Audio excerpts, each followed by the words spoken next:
Welcome again to the Daily Bread Bible Study. We are looking at day number 11 here for Genesis chapters 36 through 38. So, chapter 36, I don't want to spend too much time on.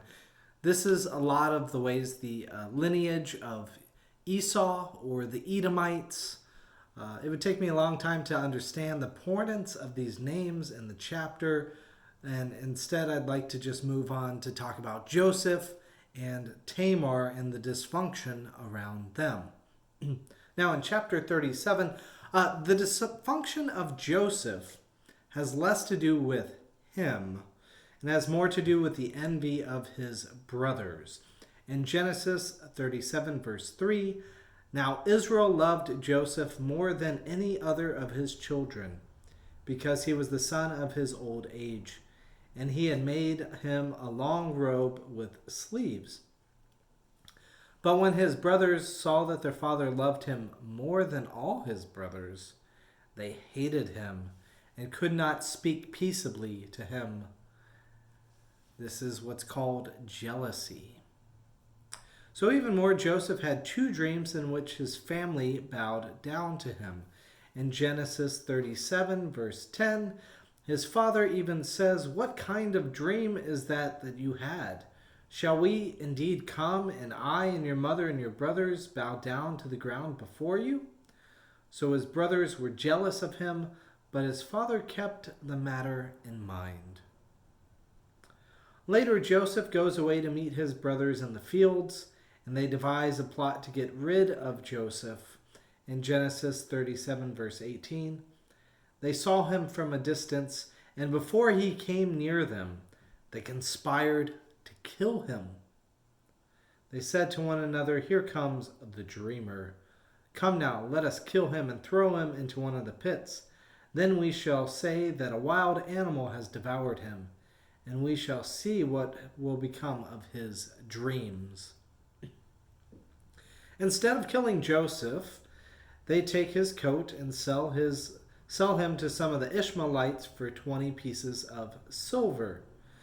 Joseph then, in turn, is sold in Egypt to Potiphar, one of Pharaoh's officials, the captain of the guard. The brothers dip Joseph's robe in goat blood and convince Jacob, who, again, his name is changed to Israel, that his son has been killed. Ultimately, this dysfunctional sale of Joseph happens to lead to the preservation of the Israelites. And we can explore that a little bit later in the later parts of Genesis. Moving on to chapter 38. Now, the second dysfunction in this chapter deals within the family of Judah, including Judah, his sons, and his daughter Tamar. Genesis 38, verse 6, Judah took a wife for his firstborn.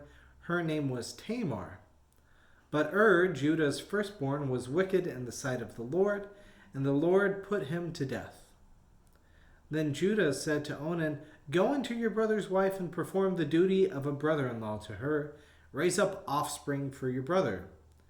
But since Onan knew that the offspring would not be his, he spilled his semen on the ground whenever he went into his brother's wife, so that he would not give offspring to his brother. What he did was displeasing in the sight of the Lord, so the Lord put him to death. It was a custom for brothers to produce offspring on behalf of deceased siblings. This would preserve the lineage, and for our story, would help God keep the promise of making Israel a great nation. In time, Tamar sees her opportunity to continue the lineage. She sees it is in jeopardy. She decides to take matters in her own hands, and she went in disguise to trick her father-in-law, Judah. Genesis 38, verse 15, when Judah saw her, he thought her to be a prostitute, for she had covered her face. He went over to her at the roadside and said, "Come, let me come in to you," for he did not know that she was his daughter-in-law. So Tamar slept with her father-in-law, which is forbidden by their culture. She receives Judah's signet, a cord, and his staff as a pledge or deposit for his payment, and Judah goes off to get the payment, and the harlot runs off not to be found. In Genesis 38, verse 24, about 3 months later, Judah was told, "Your daughter-in-law Tamar has been playing the whore. Moreover, she is pregnant as a result of her whoredom." And Judah said, "Bring her out and let her be burned." And as she was being brought out, she sent word to her father-in-law, "It was the owner of these who made me pregnant." And she said, "Take note, please, whose they are, the signet and the cord and the staff." Then Judah acknowledged them and said, "She is more in the right than I, since I did not give her to my son Shelah." And he did not lie with her again. So regardless of the dysfunction of this story, because this is pretty rough, we as Christians see value in this text because this act, strangely enough, enables Jesus to be a descendant of Judah. Crazy.